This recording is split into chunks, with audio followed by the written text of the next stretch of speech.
नमस्कार दोस्तों, मेरा नाम है अनिरुद्ध और मैं आप सभी का वेलकम करता हूं इंडिया डिकोडेड पर। दोस्तों, जिस चीज़ का सऊदी अरेबिया को शुरू से यहां पे बहुत बड़ा डर बना हुआ था कि अगर ये मामला बढ़ गया तो कहीं हमारी जो अरामको की ऑयल फैसिलिटीज़ हैं कहीं उनके ऊपर टारगेट ना हो जाए। एग्जैक्टली दोस्तों, वो अब हमें देखने को मिल चुका है। आप लोग यहाँ पे देख सकते हैं, खबर जस्ट अभी अभी सामने आई है।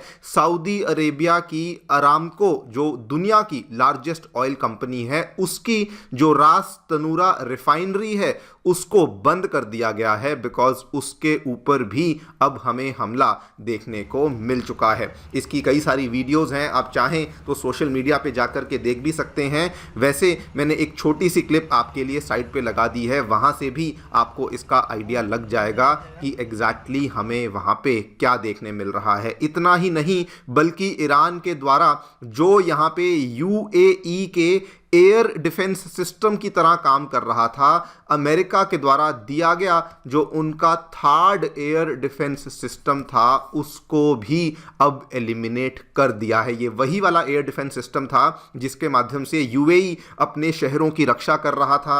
जो मिसाइलें दुबई के ऊपर, अबू धाबी के ऊपर आ रही थी, उनको यही वाला एयर डिफेंस सिस्टम बेसिकली बचा रहा था। लेकिन अब ईरान का ये दावा है कि उन्होंने अमेरिका के उस मिसाइल डिफेंस रेडार को, जो कि यूएई में डिप्लॉयड था, उसको भी डिस्ट्रॉय कर दिया है। इन्हीं दोनों चीज़ों के बारे में चर्चा करने वाले हैं। क्या हमें सऊदी अरेबिया में, क्या हमें यूएई में देखने को मिला है, इसके क्या मायने हैं, what does this signal for the upcoming time, उसको भी अब हम लोग समझेंगे। आइए शुरू करते हैं मेरे साथ। मेरा नाम है अनिरुद्ध। यदि आप लोग हमें फॉलो करना चाहते हैं तो दिए गए टेलीग्राम और व्हाट्सएप चैनल्स के माध्यम से ऐसा कर सकते हैं। All right, directly coming to the news, क्या देखने मिला है।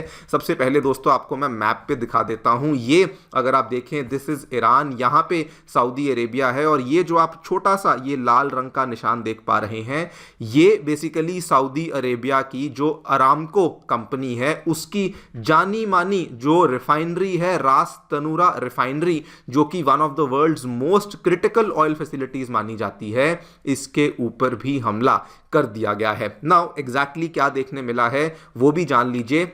जो हमला किया गया था वो ऑब्वियसली ड्रोन स्ट्राइक के द्वारा ही किया गया था। वहां पर हमें एक छोटी सी आग देखने को मिली। हालांकि द गुड थिंग इज कि उस आग को वहां पे कंटेन कर लिया गया है, लेकिन जैसे ही ये हमला हुआ, ऑब्वियसली सऊदी अरेबिया किसी प्रकार का रिस्क या चांस नहीं ले रहा। उन्होंने उस रिफाइनरी को टेम्पररीली एक बार के लिए शट डाउन कर दिया गया है। लेकिन ये फिर भी बहुत ही बड़ा झटका बन जाता है फॉर वेरियस रीजन। सबसे पहली बात तो रास तनूरा वर्ल्ड की largest offshore oil loading facility है। सऊदी अरेबिया से होने वाले जो ऑयल एक्सपोर्ट्स हैं, सारे तो नहीं लेकिन बड़े लेवल पे जो ऑयल एक्सपोर्ट्स हैं वो इसी इलाके के द्वारा हैंडल किए जाते हैं। उसके बाद एशिया, इंडिया, चाइना, अलग अलग देशों में जाने वाला जो ऑयल है वो इसी पर्टिकुलर पोर्ट से होता था, इसी पर्टिकुलर एरिया से होता था। लेकिन अभी फिलहाल के लिए वो वहां पे शट डाउन कर दिया गया है। और दोस्तों, इस पूरी चीज का इवन दो आग छोटी सी लगी, इवन दो कंटेन कर लिया गया है, लेकिन ईरान की मैसेजिंग बहुत ही क्लियर है कि देखिए भाई साहब, हम ग्लोबल ऑयल सप्लाई को डायरेक्टली हिट कर सकते हैं, हम अमेरिका के एलाइज को भी हर्ट कर सकते हैं, और अब हम लोग तेल के ऊपर भी यहाँ पे लेवरेज बनाएंगे और तेल के जो भी एक्सपोर्ट्स हैं उनको भी यहाँ पर होने नहीं देंगे। ऐसा एग्जैक्टली ईरान ने 2019 में भी किया था, जब सऊदी के ऑयल इंफ्रास्ट्रक्चर के ऊपर इन्होंने हमला किया था। तब भी वैश्विक स्तर पे जो तेल के दाम हैं बहुत ज्यादा बढ़ चुके थे। आज भी अगर आप देखें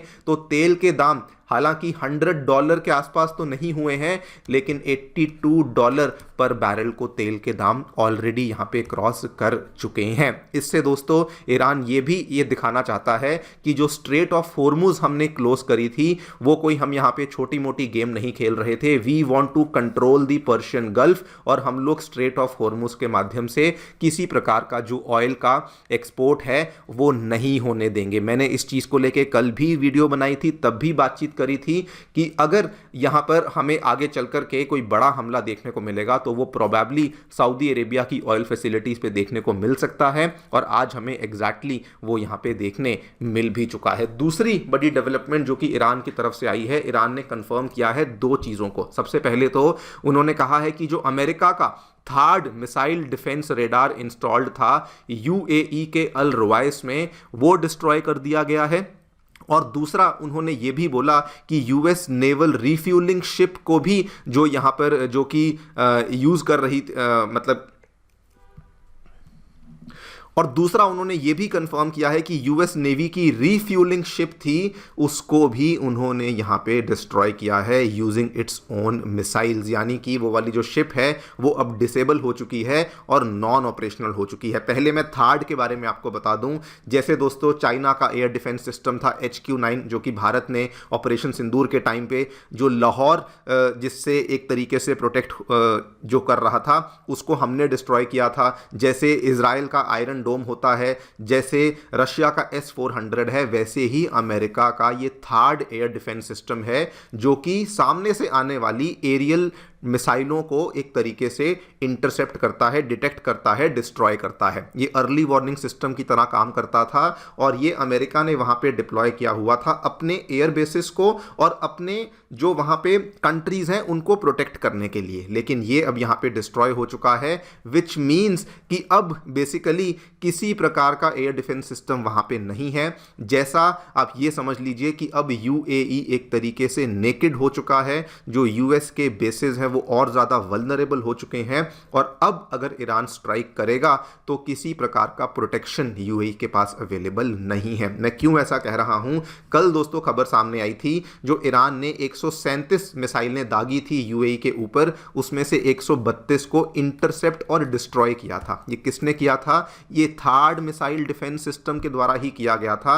लेकिन आज आपके सामने है वही third missile air defence system को डिस्ट्रॉय कर दिया गया है। उसी का बल्कि आप परिणाम ये भी देख सकते हैं, इजराइल की जो यूएई में एम्बेसी थी उसको भी अब डैमेज कर दिया गया है ईरान ने अपनी रिटेलिएटरी स्ट्राइक्स में, बिकॉज ऑब्वियसली अब किसी प्रकार का एयर डिफेंस सिस्टम वहां पे देखने को नहीं मिलता है। आगे क्या ईरान यहां पे करेगा, क्या फिर से वो यूएई पे हमला करेगा, that remains to be seen. लेकिन थर्ड को डिस्ट्रॉय करके उन्होंने ये क्लियर कट बता दिया है कि हम लोग यहां पे बहुत सीरियस हैं और हम लोग आपके जो स्ट्रेटेजिक एसेट्स हैं जिसके माध्यम से आप अपनी एयर स्पेस को बचा रहे थे, अब हम लोग वहां पर भी घुसने वाले हैं। दूसरी चीज जो कि करी गई है, यूएस नेवी को भी एक तरीके से उन्होंने हैंडीकैप कर दिया है, बिकॉज यूएस कैरियर ग्रुप की रिफ्यूलिंग शिप थी उसको डिस्ट्रॉय किया है। कहां पे किया है ये भी देख लीजिए। ये दोस्तों जो पिन है ये चाबहार है, यहां से लगभग 700 किलोमीटर नीचे साउथ ईस्टर्न साइड पे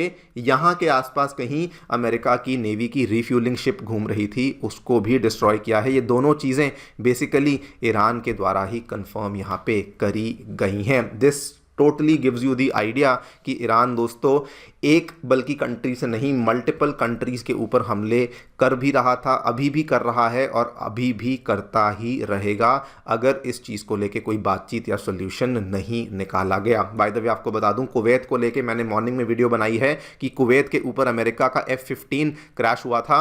अभी खबरें सामने आ रही हैं, अकेला एक नहीं बल्कि multiple US war planes have crashed in the country. हालांकि क्रू सर्वाइव कर चुका है, ये स्टेटमेंट कुवैत की डिफेंस मिनिस्ट्री के द्वारा दोस्तों दिया गया है। जो भी अपडेट्स होंगे आपके सामने हम लोग लेकर आएंगे। फिलहाल के लिए इतना ही। Thank you so much for listening, stay tuned and